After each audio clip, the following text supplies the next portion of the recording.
जय श्री कृष्णा। राधे राधे। आइए भक्तों, हम सभी वैशाख मास का महात्म्य 17वें अध्याय का श्रवण करते हैं।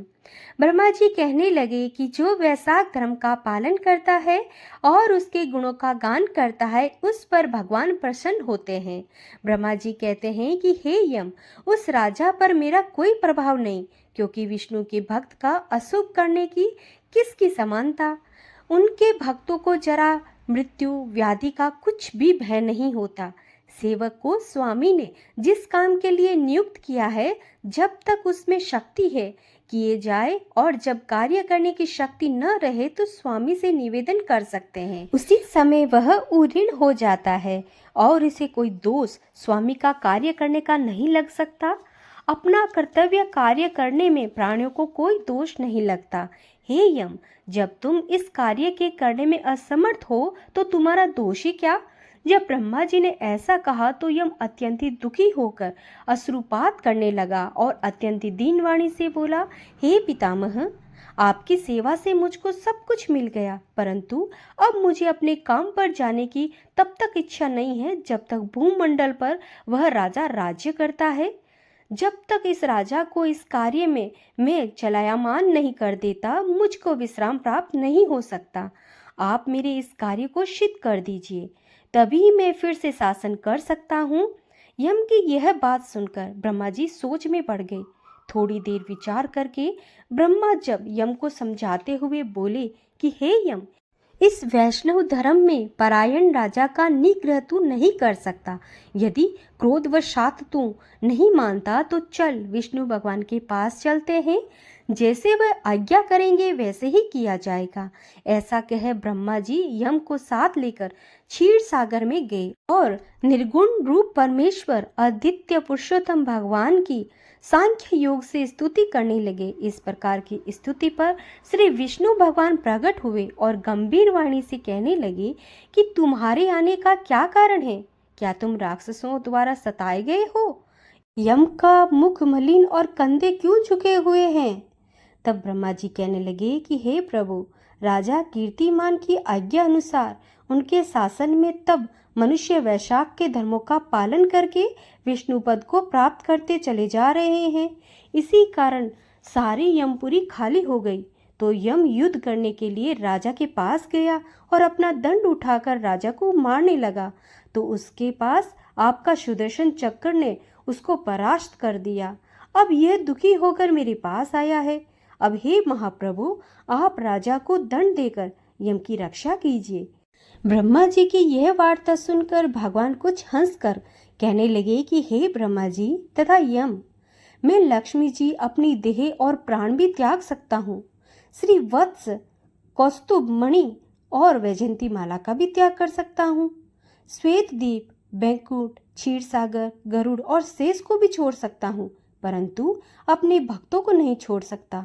आप ही सोचिए, जिन्होंने मेरे लिए सर्वस्व त्याग दिया है और अपनी आत्मा मुझ में ही लगा दी, मैं उनको कैसे त्याग कर सकता हूँ। फिर भी हे यम, मैं तेरे दुख को दूर करने का उपाय बतलाता हूँ। इस राजा की आयु मैंने 10,000 वर्ष की दी है, जिसमें से 8,000 वर्ष बीत चुके हैं। अब 2,000 वर्ष की आयु और भोग कर वह मेरी सायुज्य मुक्ति को प्राप्त होगा। तब वेन नाम का एक राजा बड़ा ही अत्याचारी दुराचारी होगा और सब वेदोक्त धर्मों को नष्ट कर देगा। वैशाख धर्म भी लोप हो जाएंगे। फिर मैं पृथु का अवतार लेकर पुनः धर्म की स्थापना करूंगा और वैशाख मास में धर्म भी मनुष्य से करवाऊंगा। जो मेरा भक्त है, जिसने मुझे में ही अपना ध्यान लगा दिया है और सर्वस्व त्याग दिया है, वह कोई हजारों में से एक ही होता है। उसको ही वैशाख तो धर्म कहना चाहिए। बहुत ही थोड़े मनुष्य पृथ्वी पर मेरे इस धर्म को जानने वाले हैं।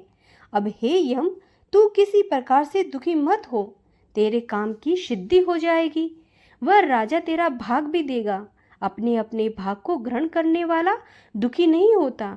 जो मनुष्य उद्देश्य से प्रतिदिन स्नान, अर्घ, जल, कुंभ, दही, अन्न आदि का दान नहीं करेंगे, उनका वैशाख धर्म निष्फल हो जाएगा। जो कोई प्राणी तुम्हारा भोग देकर वैशाखोक्त धर्म करे, उनके कार्य में तुम विघ्न मत डालो। और जो तुम्हारा भाग दिए बिना ही केवल मेरा भजन करता है, उसको मेरी आज्ञा से तुम अवश्य दंड दो।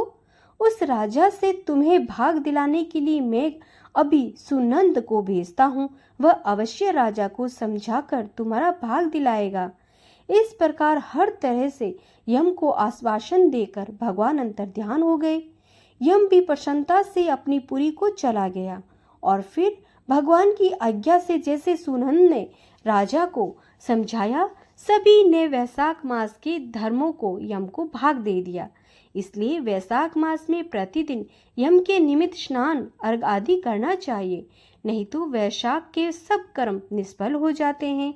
वैशाख की पूर्णिमा को सबसे पहले यमराज के निमित्त जल का घड़ा, दही तथा अन्न दान करना चाहिए, फिर पितरों और गुरु के निमित्त, तत्पश्चात भगवान के निमित्त शीतल जल, दही, अन्न, तांबुल, दक्षिणा और फल कांसे के पात्र में रखकर भगवान के आगे अर्पण करें।